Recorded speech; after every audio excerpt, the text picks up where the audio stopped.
Your guest is here, Mr. Yos. Thanks, Steven. If you don't mind, could you wait outside? I'm Richard Hughes. It is a pleasure to meet the man who handed me the election. No need to be modest, I'm serious. There's no way I could have beaten Marshal Winslow. God rest his soul. But you made the impossible happen, and for that, I can't thank you enough. I mean, had Winslow been the only person killed, attention would have definitely been cast on me. But after that fireworks display you pulled at his funeral, it's become abundantly clear these horrible crimes were perpetrated by the 3rd Street Saints. While before people criticized my Saints Row urban renewal plan, it is now being lauded. See, until you came along, I was displacing poor people. Now, I'm destroying a hotbed of gang activity. What can I say? The public is fickle. Champagne. As you get older, you quickly learn that there are only 2 types of people in this world. Race, money, gender, none of this matters. At the end of the day, you're either a winner or a loser. Now, the sad truth about our situation is that in order for me to be a winner, I have to level your neighborhood and salt the earth. Hold on for a moment. Steven, could you come in here? Where was I? Oh yes, salting the earth. Now, I suppose I could try to pay you off, but really, what's the point? You just say no. Or in your case, stand there looking intimidating, and we'd be right back to where we started. So I figured I'd cut the middleman and get right to the point. Hey, yo, can you speed this shit up? I want to go to Freckle Bitches. You're going to die here, son. Make no mistake about that. But if it makes it any easier on you, I'll be sure to thank you in my acceptance speech. Now, if you'll excuse me, I have a party to...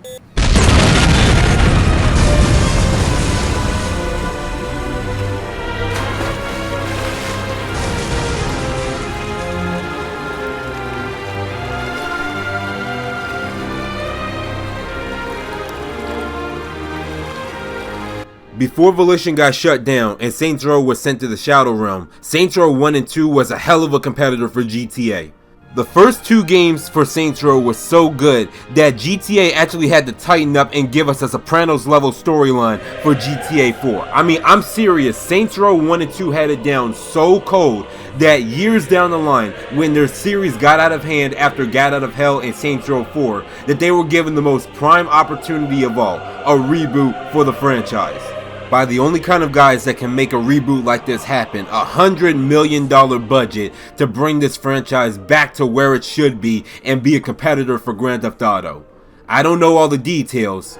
Matter of fact, nobody knew all the details. But I mean, what could go wrong in a situation like this? Especially when they have OGs like Flippy, Papa RPG, and Saints Godzilla to be on board with the project and actually give this Saints Row reboot a chance. And they have Volition, the people who actually had the blueprint and the actual knowledge to make a Saints Row game that people would know and love. But in the end, Deep Silver and Volition fucked it all up. It should have been so sweet too. But it turns out that Saints Row 1 and 2 will be the only time that street guys like me were ever given anything that fucking valuable again.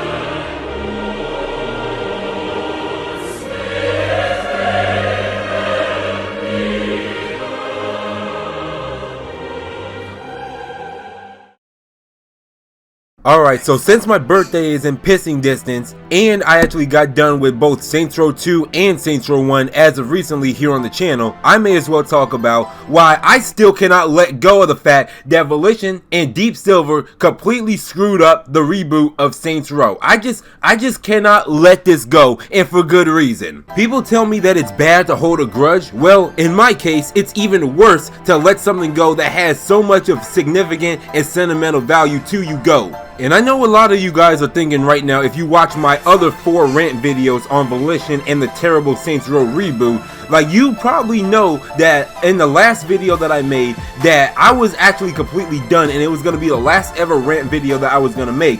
But I figured, well, since I got done with Saints Row 1 the other day, I may as well say that it's a perfect time to truly tell you guys how much I still cannot let it go. People thought I was joking when I said I just cannot let it go, and it keeps me up at night knowing that Volition and Deep Silver screwed up their comeback for Saints Row without Rockstar ever having to lift a finger. But I'm genuinely serious by it. I'm genuinely serious. I just be sitting there in traffic on my way to and from work thinking, damn, they really could have made a fire Saints Row game if they wanted to, but instead they fucked it all up. In August, it will almost be 2 years since this game came out, this terrible joke of a game came out, and I still, for the love of God, cannot let this go. I'm like Zira in Lion King, and just grieving over Scar's death, and just simply cannot let it go, and wants to take my revenge on Simba so bad that I will kill myself in the process instead of being saved. And anybody with a half a brain will know that a Saints Row game isn't a Saints Row game without Johnny Gat. But of course, when you have millennials and Gen Zs that dyes their hair blue and says that they're a feminist that's writing these games anymore, of course Johnny Gat isn't going to be in the game because it's not political enough. And according to Papa RPG in Saints Godzilla, Johnny Gat was actually supposed to be in the Saints Row reboot in 2022. Considering this makes sense because if you played Gat Out of Hell, there was up to 7 or 8 optional endings, and one of those endings was you actually get to rebuild the gang in the Saints Row gang from scratch in an alternate universe in a dimension, and that actually makes sense. But of course they didn't go that route, didn't they? Which adds more salt to the wound and is one of the more reasons why I simply cannot just let this go and just simply just move on from this situation. It's sort of like giving a construction worker blueprints to build a house, but instead they read the blueprints upside down, and then when they finally finish their job, they realize something's off. They realize the house is upside down. They look at the blueprint, they look back at the house, they look back at the blueprint again and go, well, shit. This is good because I could barely read, so I like looking at pictures better, you know? But if there's one thing out of this twisted reality that we're living in that came good from the Saints Row reboot, is the fact that everybody and their mother is appreciating the first 2 and even the 3rd Saints Row game, even though that one got out of hand and I'm contemplating even playing that on the channel. They're starting to appreciate the first 2 games more than what they did in 2006 and 2008. And depending on who you ask, honestly, it kind of seemed like bandwagoning, where everybody didn't really like the first 2 Saints Row games because, quote unquote, it was a GTA clone. That's another topic for another day, but I'm gonna keep it short and sweet, when it's really a GTA competitor and they did things better than GTA. Let's just keep it 150 right now. And even when I was in middle school, when I first saw the first couple of Saints Row games on YouTube, and I didn't even call it a GTA clone. I mean, it was fucking stupid. I mean, everybody was just hopping on the bandwagon trend of GTA being the end-all be-all of open world games. I mean, seriously, for real, the nut writing was insane back in the day. It was getting out of hand. Oh my god, bro, is dick riding all you do? No, I'm saying you literally got that. Now GTA 6 is officially on the horizon and gonna be released in 2025, and Rockstar did not have to lift a single finger or put any type of effort in whatsoever to derail Saints Row. They did this all to themselves. Let's just call it what it is. The only way I can describe this in basketball terms is basically when you grow up watching your favorite basketball player becoming one of the top prospects of the National Basketball Association, and then in a span of 10 years, they not only get so derailed as to whereas they're not even focusing on basketball, you know, the one job that they're assigned to, and instead they're actually hanging out with Lil Baby and eating honey buns all day and can't even get 10 points in 48 minutes. And they also gotten fat too. Thank you. 2 of the best players in the East cannot both be hooping like trash. Okay, 41 minutes. Gotta get a lot of points in 41 minutes. 9 points. 3 of 11 from the field goal. Okay, I'm trying to calculate how you got those 9 points. Was it 3 threes? Was it 3 twos? And the rest were free throws? James, you hear me? Pay attention. Because I'm trying to see, like, did you get those points, like, was it all in 1 quarter? Or was it 2 in 1 quarter, 2 in the 2nd quarter, 3 in the 3rd quarter, and then free throws in the 4th? James, how did you get those points? I need to know, James. How did you split the points up? But everything about this reboot from start to finish, from what I'm seeing, and there's still more information coming out about this reboot, has been nothing short of a hot mess. Reports saying that the Saints Row reboot was initially supposed to be a 20-80 balance of Saints Row the 3rd and Saints Row 2. 20% being Saints Row the 3rd and 80% being Saints Row 2. So of course you'll still have your over-the-top moments in Saints Row 3 where you're switching tanks in the air. But of course, most of the game is going to be tone serious as Saints Row 2. And not only that, I was also told that this story was rewritten up to 5 or 6 times.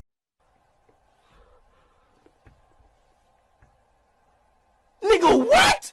And it gotten so bad that they had to rewrite this story so much that key members in Volition's camp upped and left. And look, I can talk about how bad this Saints Row reboot was and all the behind the scenes stuff like until I'm blue in the face, but honestly there's a lot of other people out there that made way better videos than I probably ever will with their connections, and they actually got interviews with former devs and current devs that used to work at Volition until they closed down. But I'm just gonna leave it on this note that it still keeps me up at night, but I will still turn this video into this part where I will appreciate Saints Row 1 and 2, because without Saints Row 1 and 2, I will argue that it's one of the main reasons why I decided to be objective towards GTA and not really have a bias for Saints Row, but I wouldn't have a bias for GTA either, because my friends know that GTA 4 is my all-time favorite GTA of all time, and the Ballad of Gay Tony is like my second favorite GTA game of all time too, technically considering that was DLC, but that's besides the point. But I extremely love the open world vibe of Saints Row and just pretty much being the leader of your own gang, pretty much doing whatever you want because you have gang ties and taking out other rival gangs, that kind of thing. And I mean, it would make sense considering I grew up on the west side of Chicago and I didn't really partake in this, but damn it, it was cool as hell on a green screen with special effects. And when y'all was watching my walkthrough and playthrough of the first Saints Row game, you guys see my excitement as to why I love this game and Saints Row 2 so much, in contrast as to whatever the hell this abomination was we got in 2022. Fucking fuck. Fuck, fuck, fuckity fuck. Fuck, fuck, fuckity fuck, fucking fuck. Goddamn fucking shit. Goddamn fucking shitballs on a stick with a side order of mother-loving, shit-smothered, piss-covered ass crack! I don't know, it may just be the fact that it's 11 o'clock in the morning and I'm already drinking on my birthday weekend before Monday comes around until I'm actually gonna really start drinking, or it may just be the fact that I'm just cruising down memory lane or what, or just have the rose tinted glasses on. But honestly, Saints Row 1 and 2 was the best. Saints Row 3 is up for debate though. I will argue that to this day, it's up for debate. Saints Row 4 is one of those games I refuse to play. Gat out of hell, I'll tolerate because it's Johnny Gat, and I will absolutely not forgive Volition for the abomination of Saints Row that we got in 2022. But you know what? Since I'm actually in a good mood as of recently, since my birthday's coming up, I'll actually make you guys a deal. I know a lot of you people have actually been asking me to play the Saints Row reboot, which I told on day one when I made the first rant video that I would not play this abomination, but it turns out I'll make you guys a deal. If this video gets 100 likes on it, if this video gets 100 likes, I'll play the Saints Row reboot after I get done with GTA 4 and Need for Speed Unbound on my channel. And that is a promise and a guaranteed seal of approval from GwoppyTrai, which I probably know which is not going to happen, but I have good odds of it not happening, so I hope to God I won't have to play this abomination and rage quit because of how horrible it is. But for you guys, I'll actually tolerate it and thug it out and all that good stuff. I'll make the most of what I have if we get 100 likes on the video. Now if you'll excuse me, I have some more drinking to do and I have to finish up God of War, which is a way better game than Saints Row 2022. I mean, holy twat waffles, it is a good game. I mean, if you haven't played God of War yet, what are you doing with your life? Play God of War.